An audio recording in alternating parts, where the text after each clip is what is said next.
Well, hola people, konnichiwa. Begin bersama Salvian di channelnya Kudete.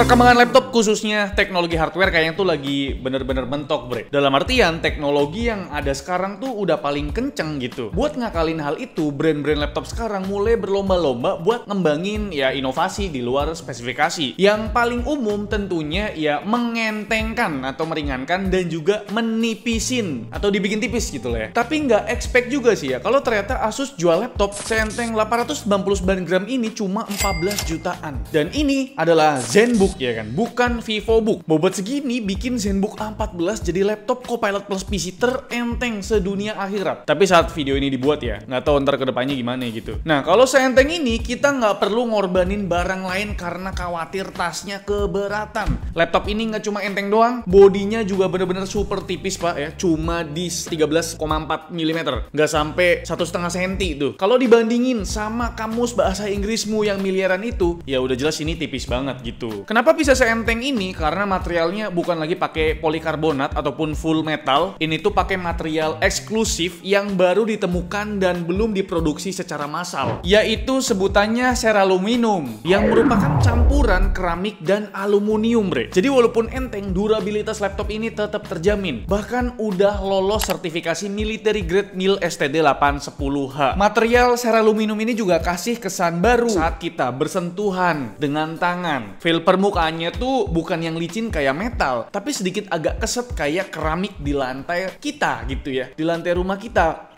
rumah kalian maksudnya. Nah, yang rumahnya masih cor-coran, tanah dan lain sebagainya, kurang relate harusnya sih. Dan berkat penggunaan material seraluminum, permukaan laptop ini terbebas dari korupsi.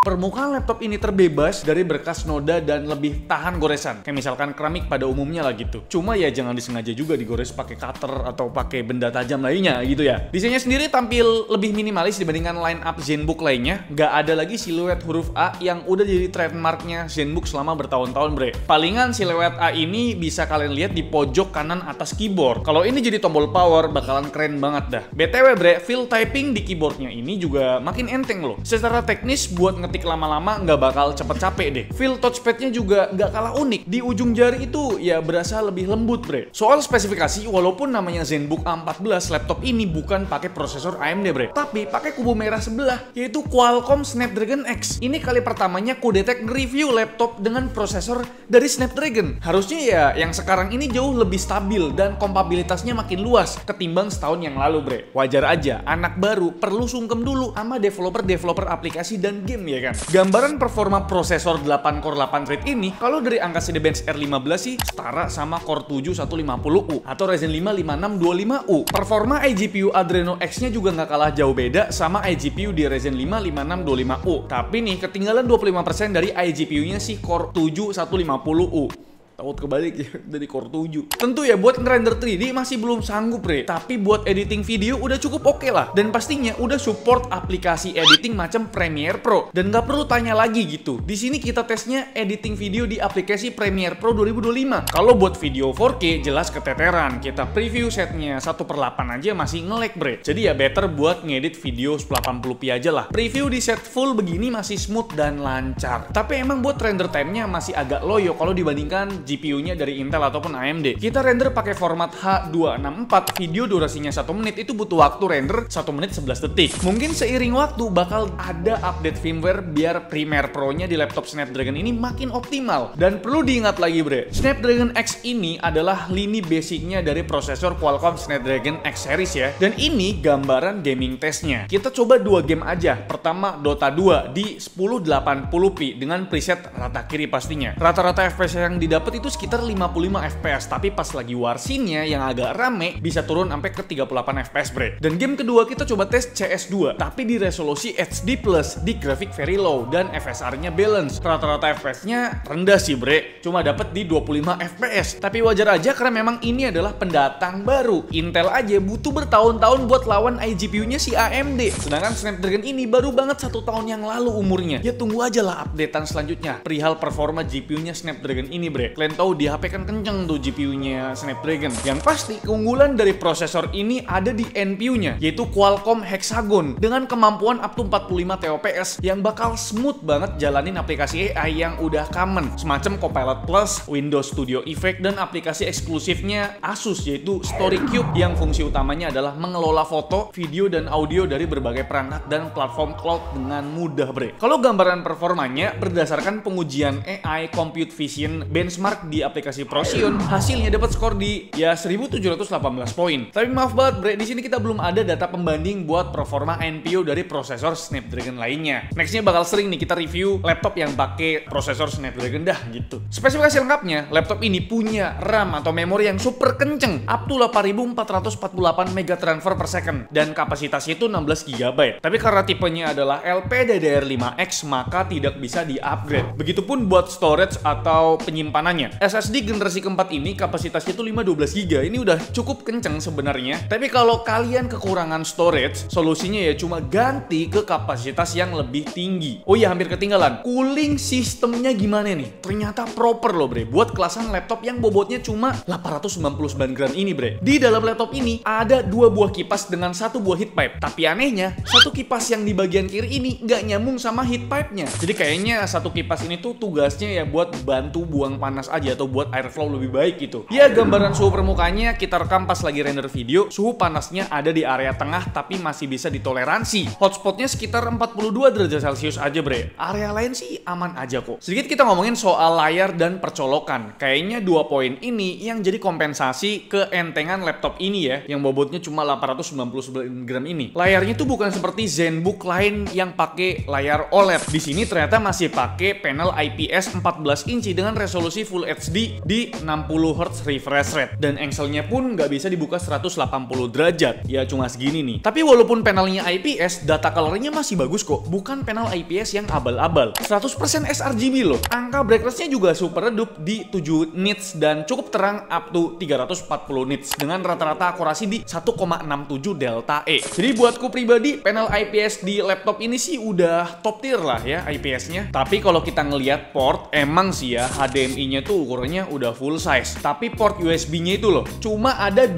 buah USB Type-C 40 Gbps dan 1 USB Type-A 10 Gbps. Untungnya sih ya, baterai di laptop ini tuh awet. Jadi port USB Type-C-nya bakal sering nganggur tuh yang satu. Klaim dari Asus sih baterai life-nya up to 19 jam ya. Tapi berdasarkan pengujian kita, baterai 48 Wh ini bisa bertahan sampai 13 jam 30 menit. Yang pengujiannya kalian bisa lihat sendiri. Charging time-nya juga kenceng banget ternyata. Dengan adapter 65 watt Type-C yang ukurannya kecil ini, cuma butuh waktu 1 jam dikit udah bisa keisi 90% bre baterainya. Nah, buat utilitas lainnya di laptop ini tuh tetap setara sama ZenBook lain kok. Contohnya konektivitasnya masih generasi yang cukup fresh. Wi-Fi 6E ditambah Bluetooth versi 5.3. Terus Windows 11 Home tentunya yang original, lengkap dengan Microsoft Office Home 2024. Jadi kalian nggak perlu khawatir, nggak perlu mikirin gimana caranya beli Microsoft Office ataupun gimana caranya activate Windows, karena semuanya udah dapet di laptop ini. Terus speakernya juga tetap premium, tuningan Dolby Atmos. Webcamnya tetap dikasih 1080p, lengkap dengan privacy shutter by software pakai tombol F10, dan tetap punya security biometrik buat keamanan gitu ya, lewat face recognition. Dan berikut sampel webcam sama speakernya, bre. Dan ini dia, bre, untuk kualitas perekaman pakai webcamnya dari Asus ZenBook A14 ya. Yang mana di sini kalian bisa pakai efek-efek dari Windows Studio Effect ya, kayak misalkan automatic framing, terus ada background effect kayak misalkan standar blur dan juga portrait blur seperti ini. Di sini ada 2 lagi sih, kayak portrait light sama eye contact. Cuma kayaknya portrait light ini baru banget ya, kita baru banget ngelihat. Jadi kayak belum tahu fungsinya kayak gimana. Cuma kalau automatic framing dan juga background blur itu udah ada dari lama gitu. Dan kira-kira gimana menurut kalian untuk webcamnya dari Asus ZenBook A14 ini, bre?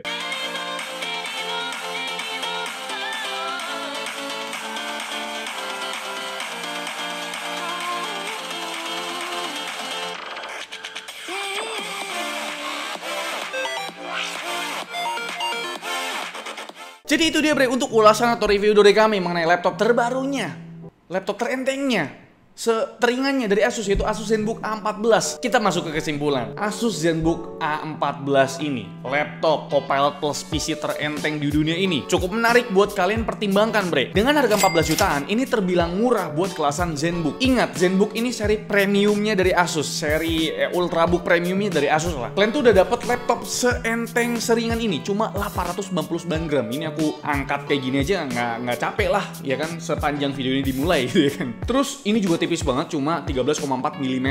Dan build quality-nya juga cukup fresh buat kalian yang emang udah bosen sama laptop dengan ya bahan polikarbonat atau metal gitu. Keyboard sama touchpad-nya juga surprisingly cukup menyenangkan. Webcam-nya udah 1080p, lengkap dengan login, biometrik, dan speakernya yang aduhai buat harganya. Udah pakai Dolby Atmos, bro. Ya mungkin poin yang perlu diperhatikan, ARM di Windows ini platform baru yang pastinya butuh adaptasi dan ya butuh updatean ke depannya. Ya terutama soal kompatibilitas software-nya. Tapi bisa ngedit di Premiere Pro aja menurutku udah cukup lah. Terus dengan bobot seenteng atau seringan ini, kompensasi yang harus kalian terima ya mulai dari layarnya yang belum OLED. Ya sebenarnya mungkin kedepannya ada versi OLED kali ya masuk Indonesia. Tapi kan kalian lihat harganya, yang IPS aja 14 juta, apalagi yang OLED kan. Dan selanjutnya mungkin Excel-nya bisa dibuka rata 180 derajat, sama palingan ya soal percolokan yang ya terbatas ya. Ya itu dia sih yang perlu diperhatikan, bre. Tapi gimana menurut kalian mengenai laptop terbaru dari Asus ini yang enteng ini? Coba komen di bawah. Ya kita diskusi dah. Kalau yang minat atau mau beli, langsung cek link deskripsi video ini, bro. Like video ini kalau kalian suka, dislike kalau kalian jelek banget, dan jangan lupa untuk tekan tombol subscribe yang warna putih karena bukan warna merah lagi. Salvian selaku host di channel mengucapkan terima kasih.